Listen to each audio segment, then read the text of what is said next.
Now to the very latest on Smith Hill. Rhode Island lawmakers are considering a bill that would overhaul how the state takes over school districts, and it has the leader of Providence Public Schools, which are currently under state control, up in arms. Kayla Fish is joining us now with more on what both sides are saying about it.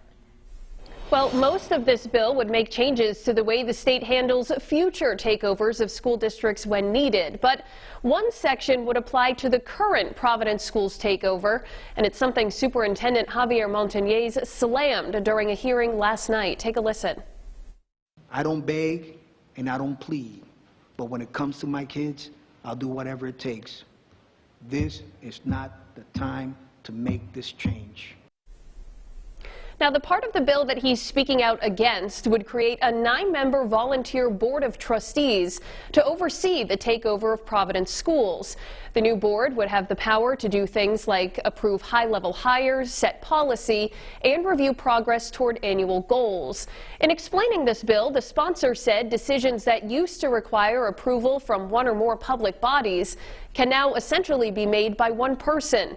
And he pointed to the recent incident involving former Superintendent Harrison Peters, who had hired a now former administrator convicted of assault earlier this month. Prior to the takeover, administrative hirings of this kind were reviewed by the Providence School Board. Had the school board retained this responsibility, I believe they could have prevented this harm and perhaps others we don't yet know about from occurring. Now, the bill would also limit the takeover to 3 years and require approval from this new board to extend it.